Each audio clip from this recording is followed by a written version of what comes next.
NVIDIA's cloud streaming thing is getting way better. US government wants 10% of Intel, and AMD's got a new roadmap. Next gen incoming. Let's get in the hot news, everybody. I'm your bread host. We're gonna be going over the hottest tech news I can find on the internet while you enjoy your breakfast this Tuesday, August 19th, 2025. We're gonna start off today talking about the biggest launch in GeForce Now RTX history. NVIDIA coming out with new details regarding their little cloud streaming experiment that they have going on, where you pay them monthly and you can play video games without actually having a good system, whether that's on Mac or Chromebook or what have you. And while it does sound like a little bit of a gimmick, there are some legitimately interesting things about this cloud streaming thing. This is not sponsored by NVIDIA. I've always been interested in GeForce Now. They are upgrading the GPU from a 4080 to a 5080 for the ultimate streaming service. That's going to cost you a lot of money, but the pod that you're going to get with that GPU setup has 48 gigabytes of VRAM and an 8-core Zen 5 CPU compared to a Zen 3 CPU. And according to NVIDIA's benchmarks, you get 2.8 times more performance than the current 4080 Ultimate tier and 3 times the teraflops of a PlayStation 5 Pro. And that would be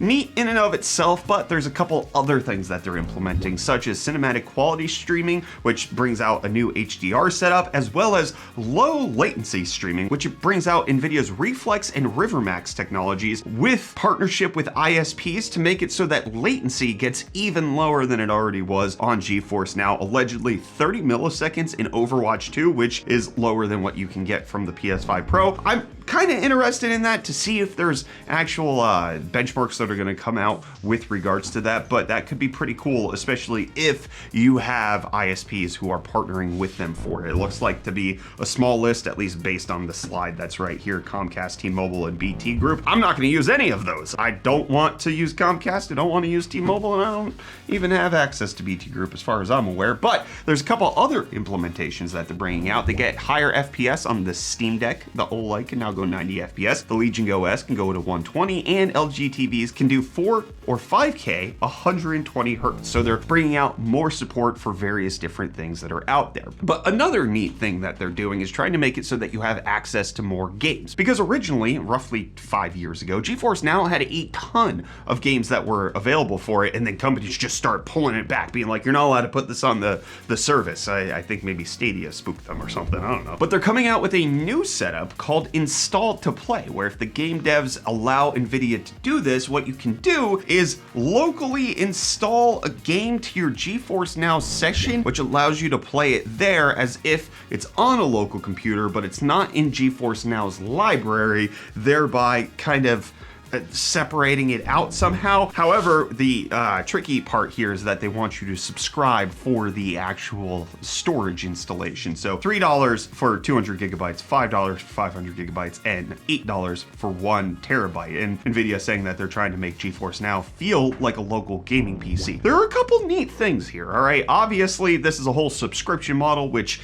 you know, necessarily doesn't vibe well with a whole lot of people, but at the same time, there are people who are legitimately using this as their way to play games, especially when they're away from home for long periods of time, whether that's for work or otherwise. They're bringing a small low-end laptop and then still being able to have access to these video games. I think this is kind of neat. I really hope it doesn't replace gaming graphics cards and all of that kind of stuff, but I always enjoy a good GeForce Now upgrade. Let me know if you're playing on GeForce Now regularly at all, or if you're using any of the other number of cloud streaming setups out there, whether that's Xbox, Amazon. Is Luna, is that still available? I'm not quite sure. Just let me know if cloud gaming is something that you are into. But if you're into, you know, having your own computer locally, not like a fake local like NVIDIA's trying to do, you should definitely check out today's video sponsor. Howdy doody again, you Jawa maniacs. Yeah, I'm doing this bit again. I'll give you 3 guesses as to which #1 online market for gamers to buy and sell hardware is sponsoring today's video.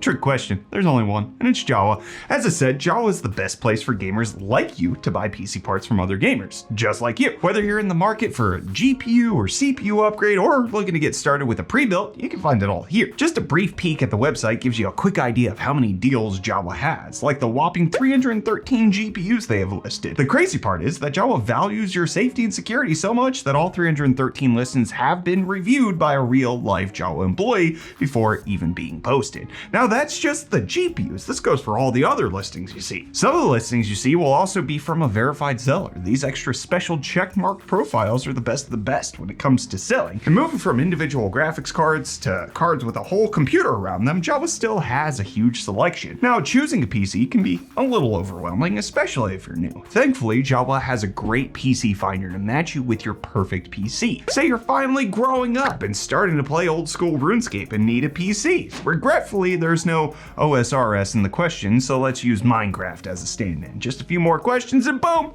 there's our OSRS machine. This RTX 5070 and 7800 X3D will run Minecraft OSRS and pretty much whatever else you throw at it, like a dream. And once you're up and cranking out 99s on your new gaming PC, hop over to the Java Discord and be sure to let everyone know how awesome your PC is. The community is awesome and you'll fit right in, trust me. Check out everything else Java has on offer via the link in the description below. Remember to slap code UFD10 on your orders, save 10%, up to $10. Thanks to Java for sponsoring. Well, while you're trying to get a new stake in your PC, I guess increasing the amount of GPU ownership you have in your computer. This is a bad segue. I'm trying to figure out how it made sense in the first place. It doesn't really, but the US government, now we have details, is looking to have a 10% stake in Intel. There was reports, we talked about this in yesterday's episode of Hot News, that the US government was looking for a buyout of some kind or some sort of investment into Intel, especially after a whole hullabaloo that was going on between the US administration and Intel and their CEO. But now Bloomberg is coming out and saying that that limitation is going to be roughly 10% and might be somehow with a restructuring of the CHIPS Act, which has already kind of allocated money for Intel. So it's not quite clear when, if, how, and all this is going to play out, but we'll keep you updated as all of that does shake and bake. But SoftBank also announcing that they're going to be investing a little bit more into Intel, coming with a $2 billion buy of Intel shares at $23 each, which puts it roughly, I think, about 2% investment that SoftBank will have. They're still the majority owner of ARM, so they're having competing interest in their whole portfolio, but that's kind of how SoftBank does things. That's how they allocate their money. And the way you're going to allocate your money is with better deals from Reece. Yo, welcome back to UFD Deals, bringing the hottest tech deals out on the internet. And hey, here's the first deal. Starting off, we have the Samsung 990 EVO Plus NVMe M.2 SSD with the 1TB variant going for only $64.99, making it $40 off. But the next, we have the Insta360 Link 2 4K tracking webcam for $149.99, making it $50 off. One of the handful of webcams I'll actually recommend to people. And then lastly, we have your MSRP warning with the Asus Prime GeForce RTX 5080 graphics card going for only $999.99 for this really gorgeous card. And hey, with that, the deals are done. You can find these and more linked in the video description down below. But until next time, I'm gonna hand you off back to Brett for the rest of your hot news. Cheers. Well, Reece, it looks like there's something weird going on with the GPU market right now, and not in the way that you would think. GPUs, specifically the 5090, is getting more affordable, which is strange because they have been between $2,500 minimum and like $3,500 essentially since they launched in January. But now we're finding it's not just the Founders Editions that can be found for close to MSRP. An Asus TUF GPU was able to be found on Best Buy for that $1999 price point, which puts it close to MSRP, but that quickly sold out. However, if you go even looking on Newegg, price points on 5090s have significantly dropped in the last few weeks. Honestly, I've been checking these things out, especially as I've been looking into the large language model stuff that I'm doing in my personal time, as well as just trying to look at what I'm gonna review the R9 D700, the AI Pro GPU from AMD against. I've been keeping an eye on 5090 prices, and $2,300 for the Ventus is as cheap as I've seen it, and then you can also get a few others that are under $2,500 before they're even open boxed. Something's happening where price drops are incoming for NVIDIA. Curious if this is gonna stick, if they might even get lower. However, if you are looking to buy a GeForce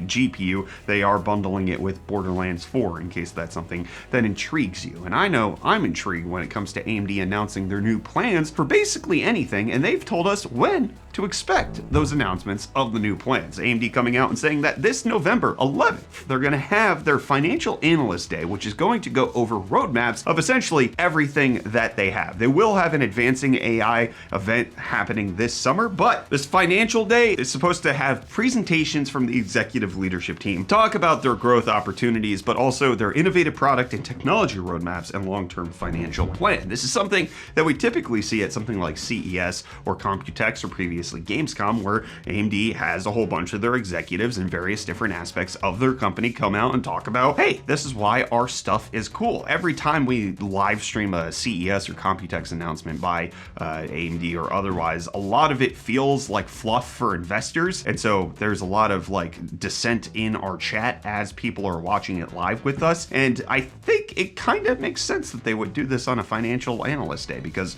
it's kind of where they appeal to in the first place. But we're expecting things like the next generation of GPUs, whether that's UDNA or RDNA 5 is going to be announced, or even the Zen 6 CPUs that we're supposed to be getting a sneak peek at. We might have a better inkling as to when we could expect the next generation of Ryzen CPUs. I think that should be the Ryzen 11000 series if they stick with their current numbering scheme. They might change it up altogether. 11,000 is weird. I mean, Intel made it work with the 12, 13, 14, 900Ks, but then they switched over to the Core Ultra.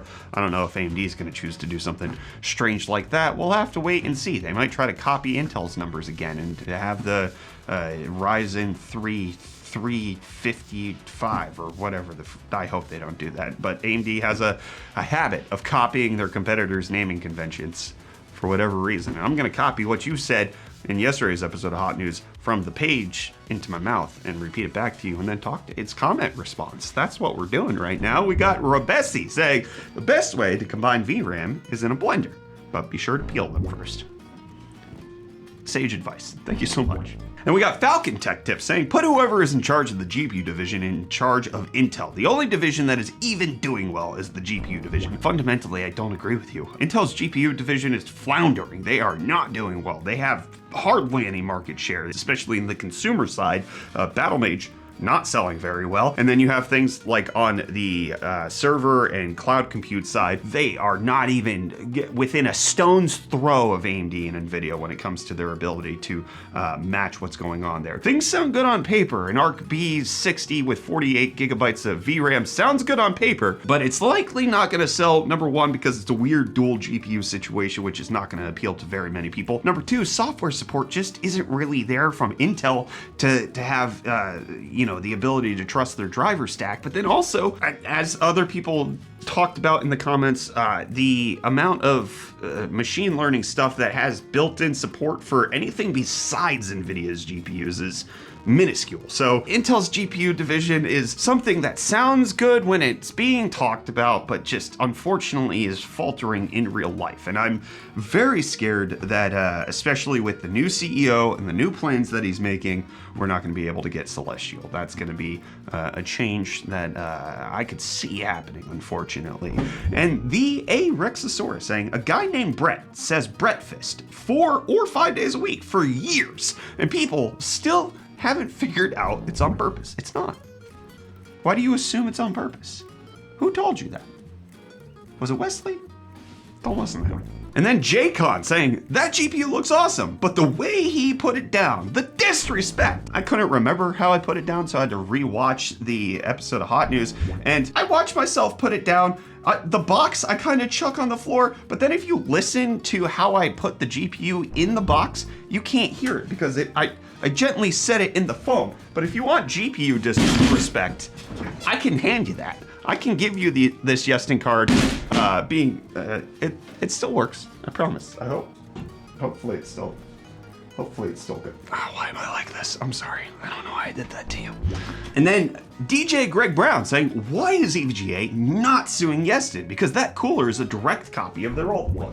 Let me pull this back out. It's not. It does have design elements that are their own and kind of matches Gravistar's other design languages. So we recently also, Gravistar sent out their mice and keyboards, the goofy Arachno keyboard we got here, and the GPU matches like the skeletal design of their mice. It's reminiscent of EVGA, but it definitely is not a carbon clone of EVGA. But there's a couple other interesting things about this. It has a white PCB, which is super intriguing, and that backplate looks pretty good. Anyways, I'll see you back here for more hot news at some point in the future.